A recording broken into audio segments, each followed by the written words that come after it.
everybody! Welcome to this mini movie review. This review is on 2021's Bingo Hell.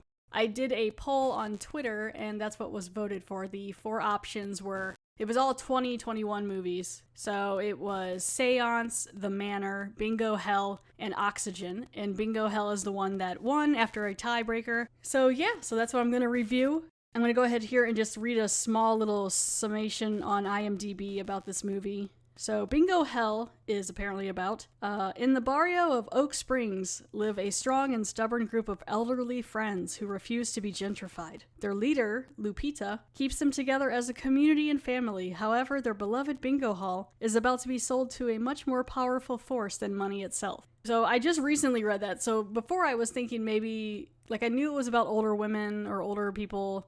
I thought maybe they were going to fight against a slasher or something, but then I saw this summary and I was like, oh, okay. So I'm thinking maybe it's going to be they sell it to the devil buys it, I don't know, and they have to fight it and people are turning into demons and stuff. I don't know, we'll see. I'm probably wrong, but that's what I'm thinking it's about. I haven't really seen any trailers or really looked too much into it. I like to be surprised.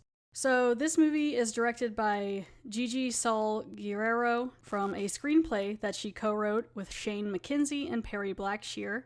This is part of a Welcome to the Blumhouse film series, and this is the fifth one.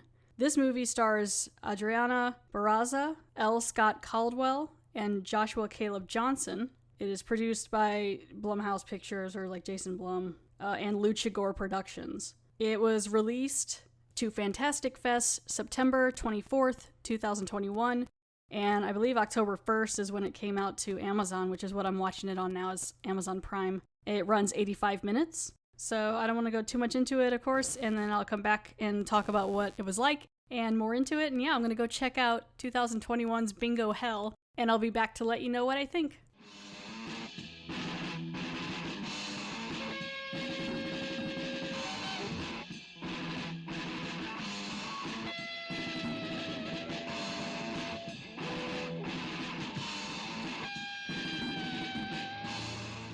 So I watched Bingo Hell. I didn't realize, or I didn't anticipate that it would be more comical, because it's just a thriller film. But it actually was quite more comical than I thought, especially not even just in the dialogue or the jokes, but the way it's shot. Quite a few scenes that are shot with a fisheye type lens that kind of give it more of a silly kind of look, which I wasn't a huge fan of that part, really, but I get what they were trying to do.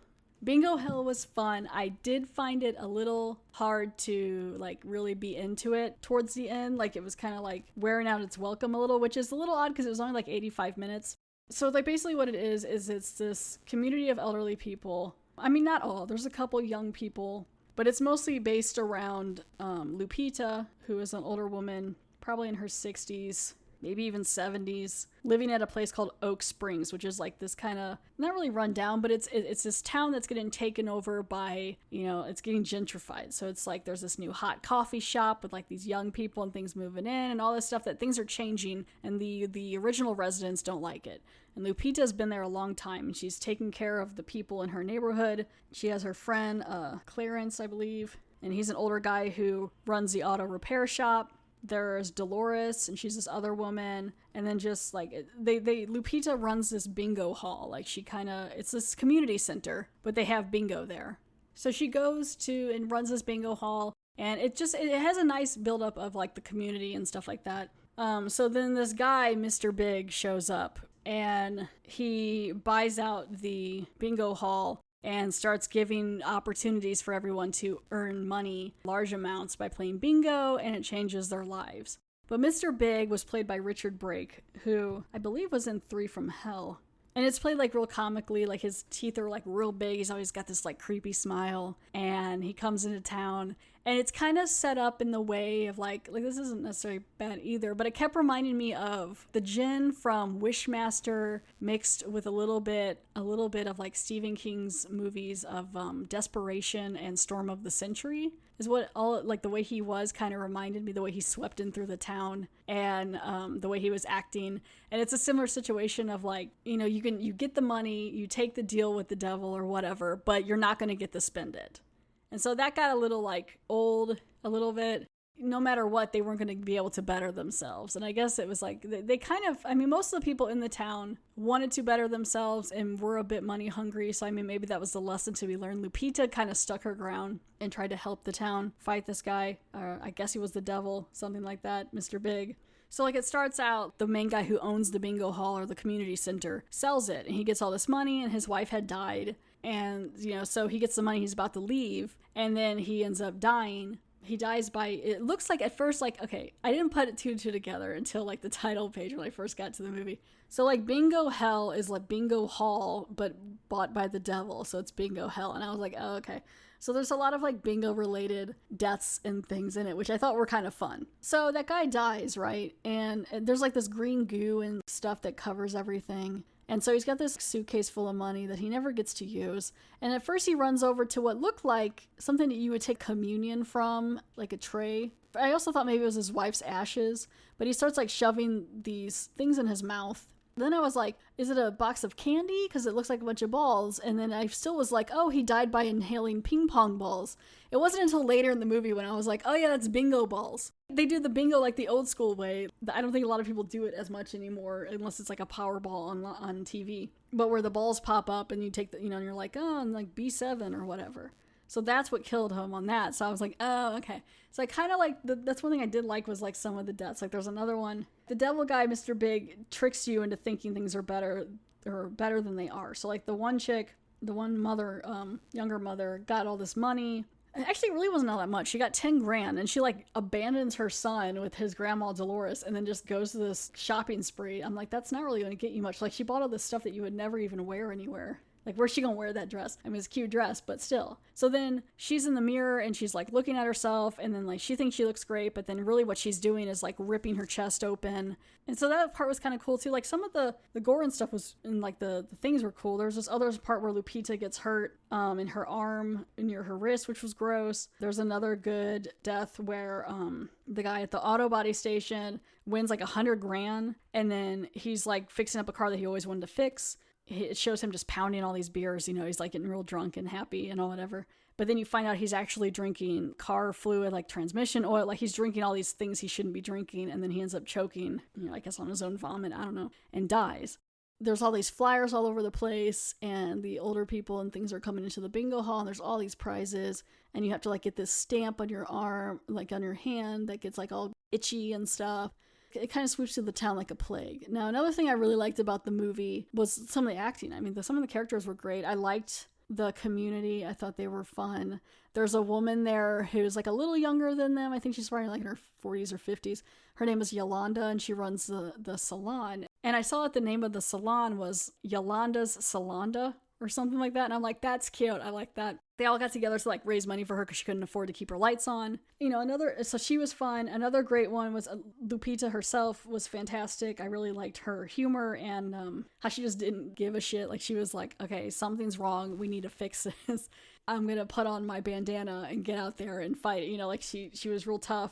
She also could be a little like overbearing, which they kind of point out in the community. Like she's a little too like in everyone's business, but it's mostly because she cares.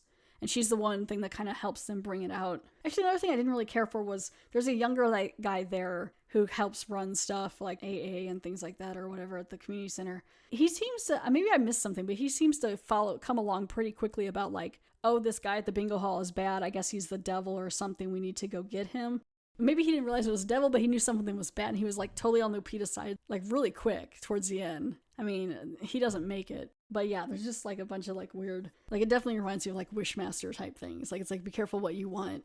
Whatever you want and who you are will come up to play. The one guy was a recovering addict, so then he ended up taking this big kind of comical looking shot into his neck, you know, and it killed him and like just different things like that. So yeah, Lupita was great. That was played by Adriana Barraza. She was great. L. Scott Caldwell as Dolores was great. I liked her. They were kind of like this little duo together.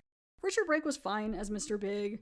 He was having fun. Big old grins and stuff like that. It also even kind of reminded me a little bit of Demon Knight, just like because he would do that thing where he would come up behind them and like put his arm around their shoulders and kind of like whisper or like say things in their ears.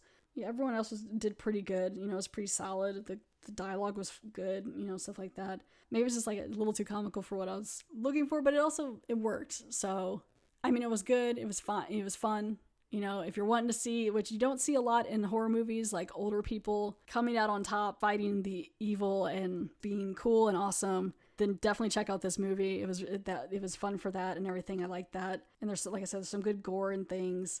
And yeah, so then at the end, it really didn't take much. I think they like destroyed the one screen for the bingo hall. Yeah, and then they like set the building on fire or something. Yeah, he gets shot in the back, and then they destroyed the TV, and then all the residents, it's like the TV kind of like broke their mind control, because eventually they're all kind of controlled by this Mr. Big, and then they all run over and beat him. That's right. And then the one younger guy, the one young kid, he sets fire to, like, there's this like money tank of money flying, and so he sets the money on fire. It was a little too much here. Mr. Big said, oh, no, not the money, you know, and I'm like, okay, calm down. Like, it was a little like too on the nose. That's his weakness, I guess. So he burned the money, so then this demon or whatever dies, and like everyone's fine. Or, I mean, some people have died, but for the most part, the town's fine. And I guess they're still going to be gentrified. I don't know. But they may end up leaving and all moving together to someplace, I think, or something like that. But no, I mean, it was fun. I mean, give it a whirl. It was shot well. I would have done maybe a little less fisheye lens, but I get what they were going for with more of a surreal type feeling or vision to it. Because it was mostly around like the killing scenes and stuff like that, so... Oh, wait. So there's one more thing, too, to say I want to talk about. There's one point where the demon's, like, kind of coming after her or whatever, Lupita, in her house. And there's this use of bingo balls, which I thought was kind of fun. And, like, it comes swirling in, and it's, like, an O of something, you know, O64 or something. And then there's another one, and it spells out, like, eventually these other words come up, and it spells, like, you lose or whatever. I mean, it didn't seem like there was that much of a threat sometimes. I mean, especially for Lupita, because she knew what she was fighting. She knew not to be greedy. And had she not stood up for everyone, that whole town would have got swamped over, which part of it was like, is that this demon's plan this whole time, to have this like kind of con for like a week where he just swoops into a small town? Or is he part of the gentrification? Is this like a symbol for the gentrification? I'm going to rate it out of, I guess, bandanas. We'll go bandanas. I will give it 5 out of 10 bandanas. I would say go check it out. It's fun. Thank you for listening to this mini movie review.